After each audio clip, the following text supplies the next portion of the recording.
What's up guys, David here and welcome to the Fit Pro Daily. On this week's episode we're going to be looking at how to start working in a specific niche that's something that has interest to you. We're going to be interviewing Becky, Selvey, and she's coming on to share her experience in setting up a running company or a running coaching business specifically for people who want to get into running, people who enjoy running and want to get better at running. So if you have a fitness business and you work in a niche that you're not sure if it's going to take off, if it's going to thrive, or you're thinking of moving into a specific niche that you really want to move into because you really enjoy it and that's the type of passion that you have for this specific niche, then this is going to be that episode for you. Anyway, enough of me talking, let's dive into this week's guest interview.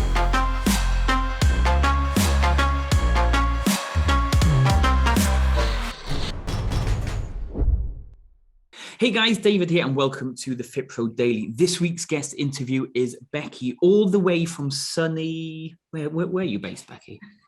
Just outside Birmingham in Redditch. Oh, wow, okay, that's a bit further north than Cardiff. It's probably a little bit colder than it is here then. I don't know, it's okay today. And Becky's coming on today to talk a little bit about niching down, and in particular, you chose running as your specific niche, did you? I did, yeah. Yeah, absolutely. So how did you kind of get started in the fitness industry? Have you always been a runner, or was that something you kind of got into as life progressed, or how did you get started?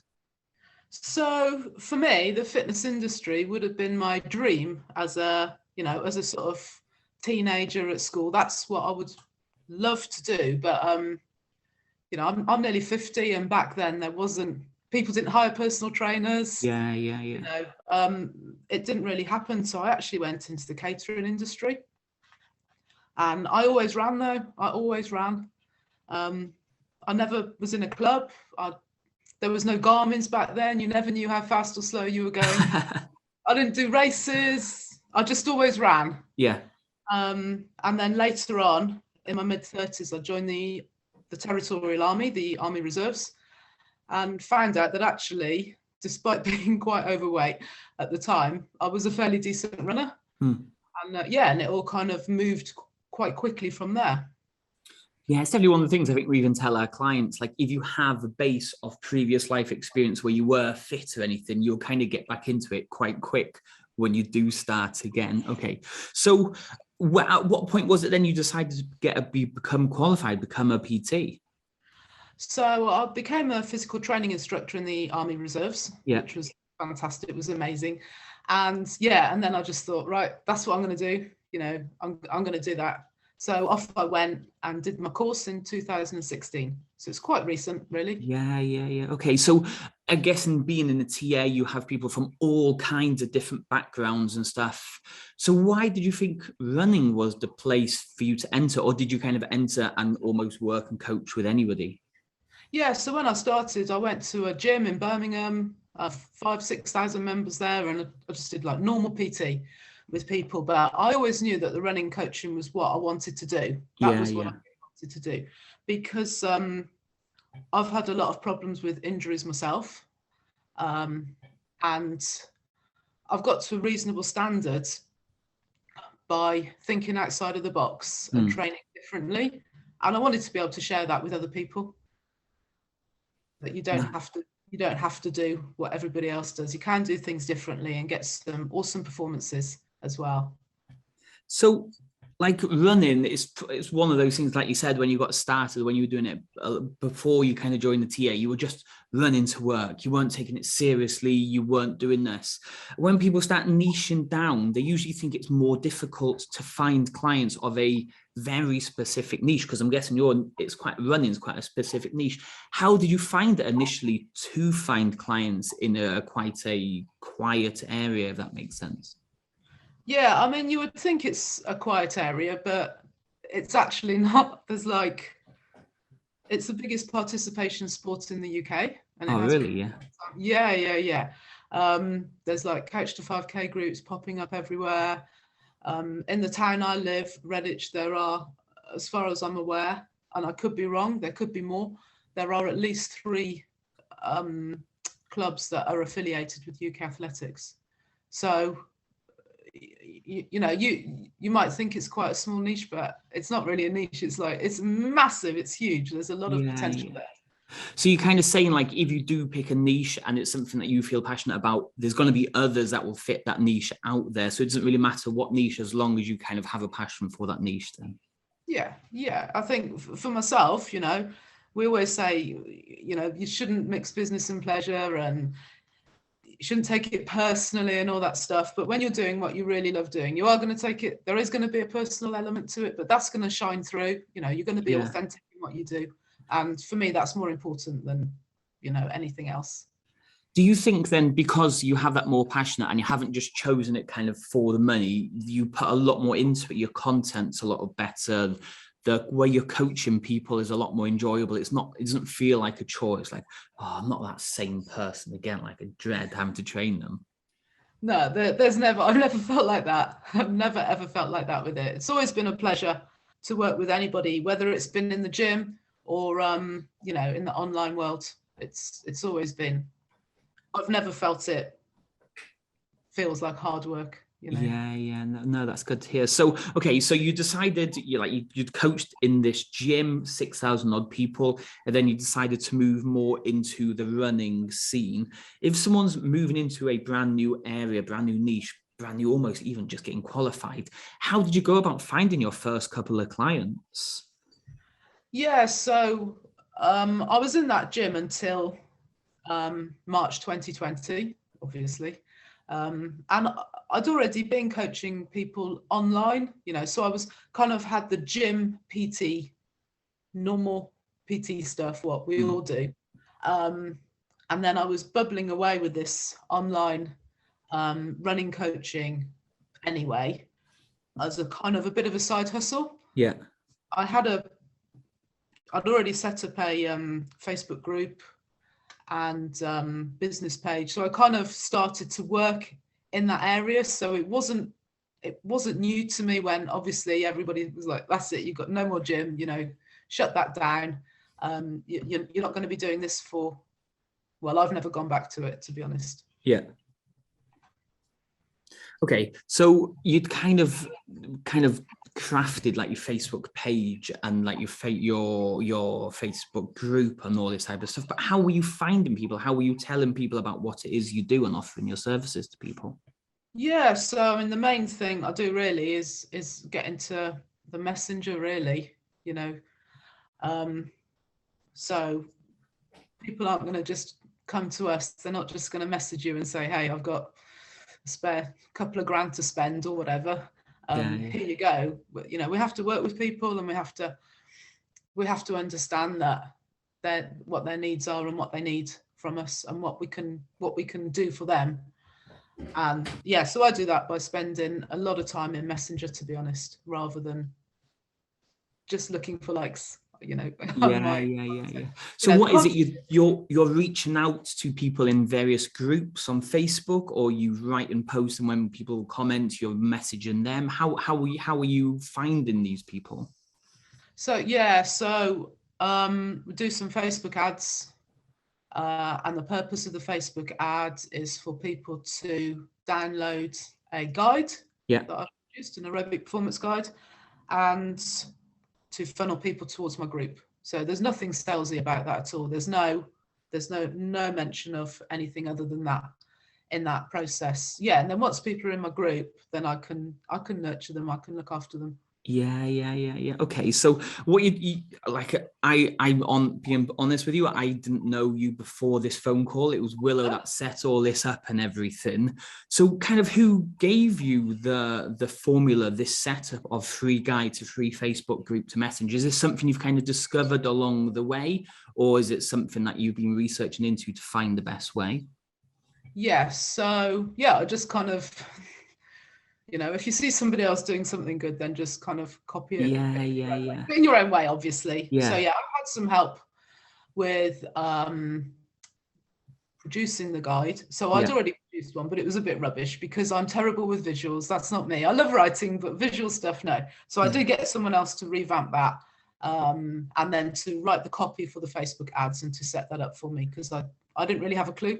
I just didn't have a clue how to do it. Nice, So yeah, and yeah, it's like you say, the formula you have here, it's such an easy one because you're giving something of value away to then join your free group. So when you actually do drop them a message, it doesn't there's no sales pitch to it. I'm guessing we, your message is just like, hey, thanks for downloading. What are you struggling with the most or something? I'm guessing it's something like that you open up with. the first message is just literally, hey, thanks for joining our group. That's it. Yeah, yeah. And you get a lot of people respond to that, or do you have to start a conversation with a second message or something? Yeah, we normally, so on joining the group, there's a few questions, and one of them is, if you haven't downloaded the guides, then we can send it to you. So yeah, so we'll do that as well. We tag people. Another one of the questions, yeah, so that often produces a conversation. Yeah. So people will ask questions from that. And another thing we do as well on joining the group is, I help recreational runners achieve blah, blah, blah, blah, blah. Would you be interested in finding out if we can help you to do the same? And if they say no to that, then we go into their messenger box again and offer them like a discovery call as well.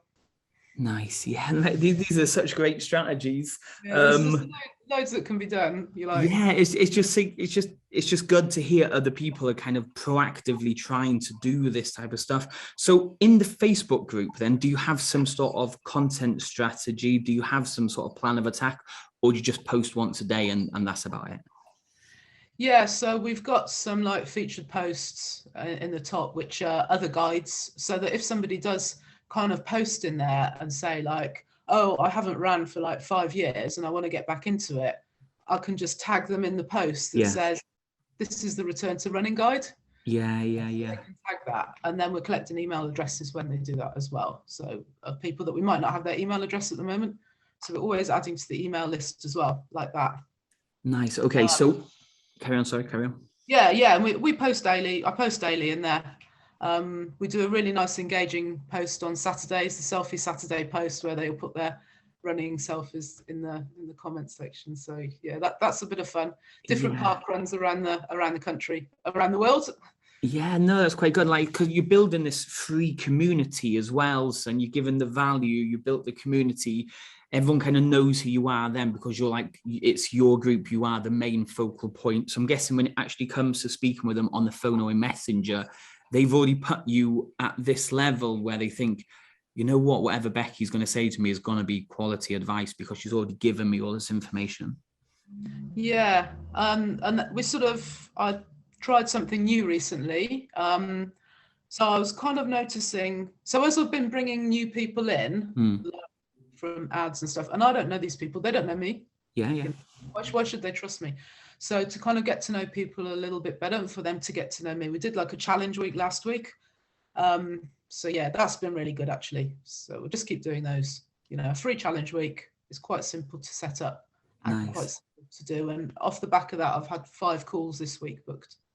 Okay, so let's go to the calls because you mentioned the discovery call and you mentioned a few other calls.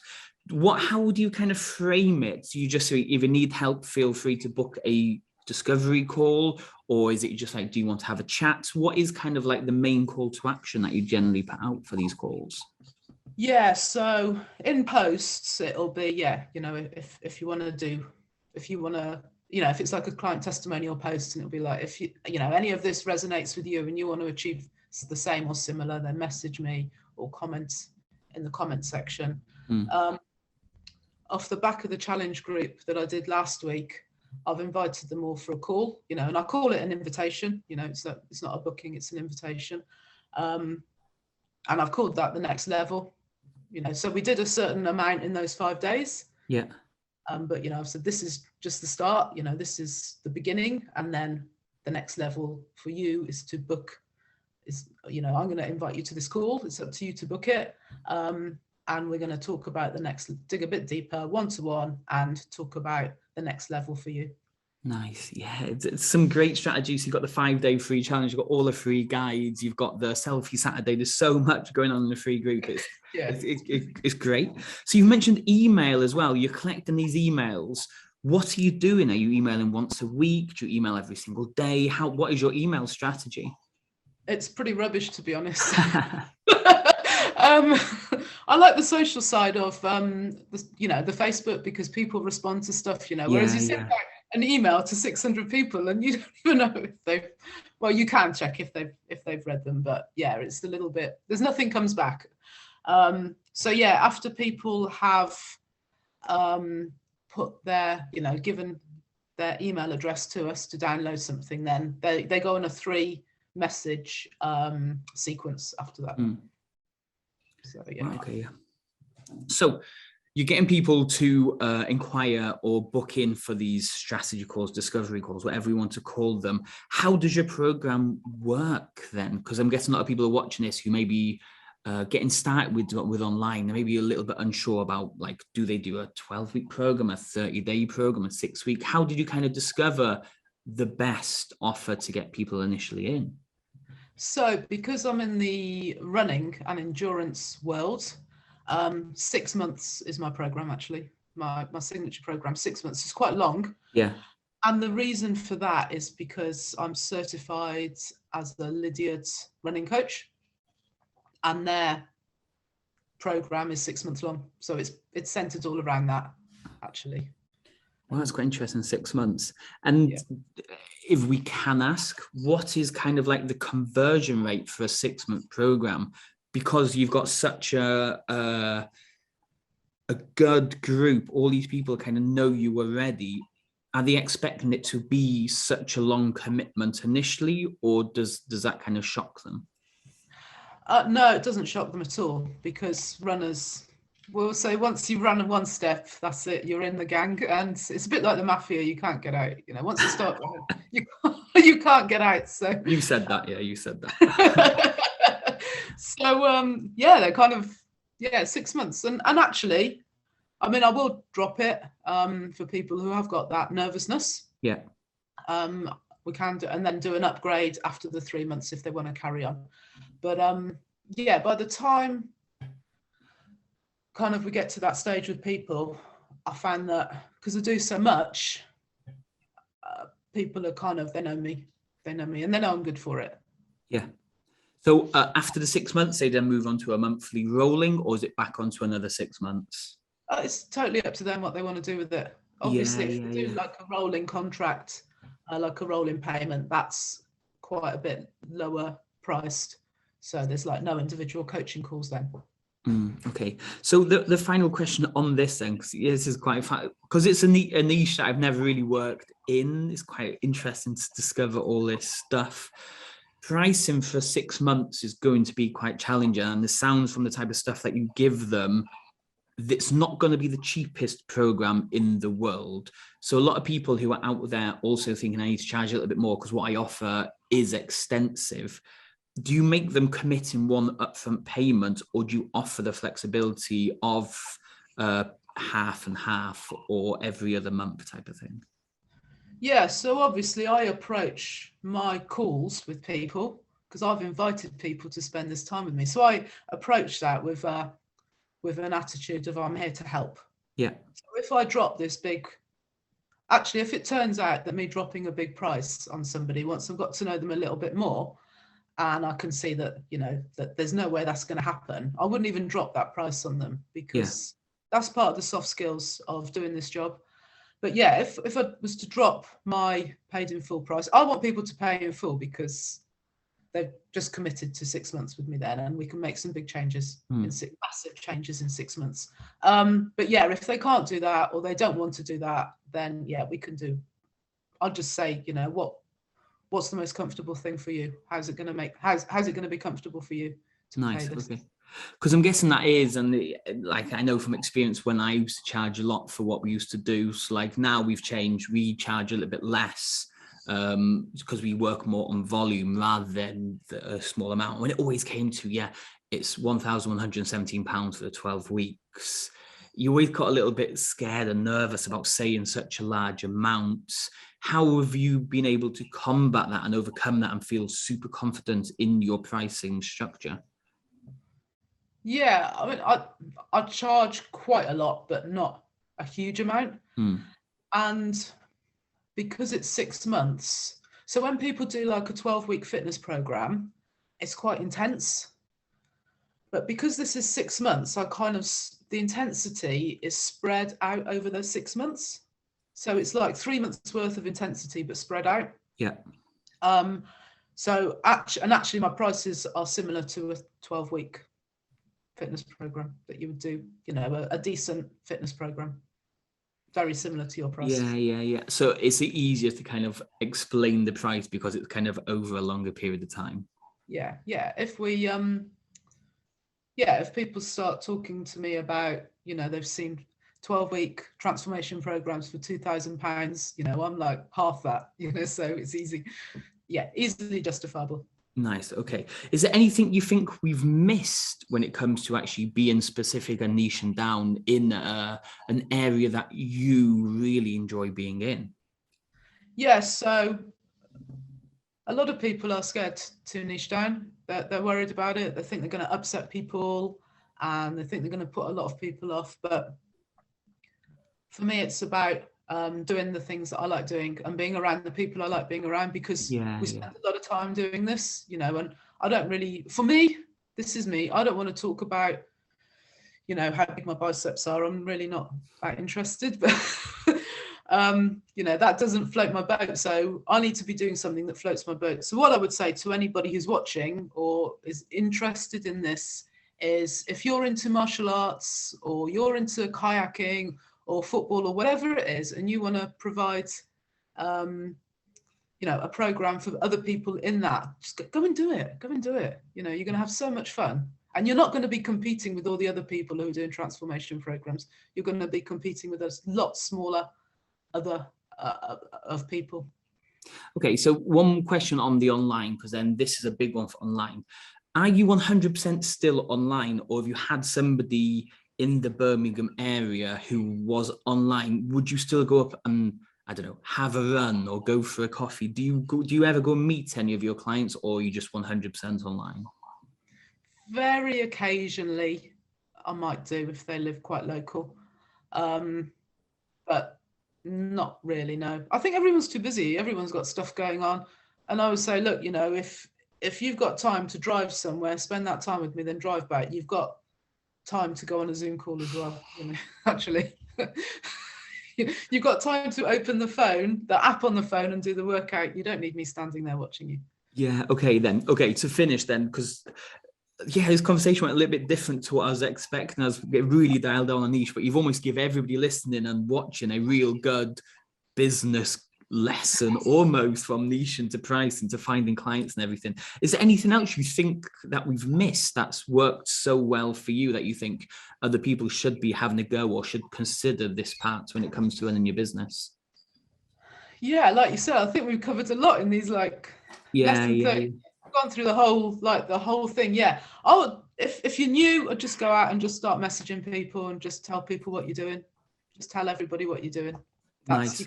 You can't fail doing that. But then also have this backup stuff of bringing people into a Facebook group, or whatever it is you want to do. It doesn't have to be that. I know the youngsters are into Instagram and Snapchat and all that. I can't get my head around it.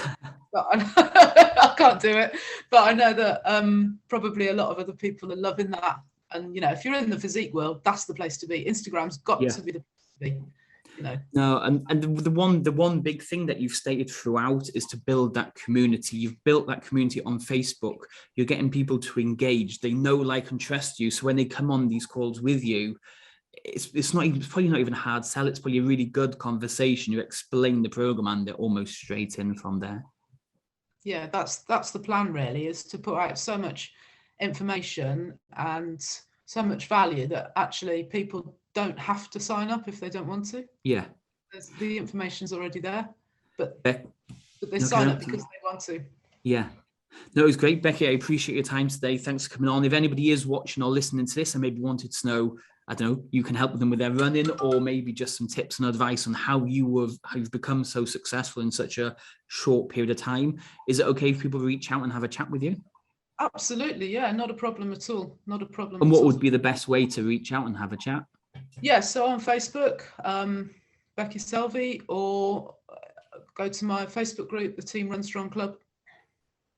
Perfect. Becky, I appreciate your time today. Thanks for coming on. And for anybody watching or listening, do feel free to reach out to Becky, because Wow, yeah, it's just some great information, like you're saying, less than half an hour, which has been fantastic. I appreciate your time today. Thank you. Thank you so much, David. No problem. Thanks. Thank you. Bye. Okay, so that was Becky giving us a great insight into her fitness business and how she's been able to go really niche with her fitness business, but also how she's been able to generate leads for her fitness business, how she's doing it, how she's nurturing them, how she's warming them up, and then how she's been able to sell to those people. So it was one of those interviews where even I was a little bit taken aback by such knowledge that she had when it came to being real specific, how to generate leads, how to make sales, and how to grow her fitness business. Anyway, I'm going to leave it there for today. As usual, if you have any comments, anything you want to share, do let us know in the comments below, and I'll see you all next time. Cheers.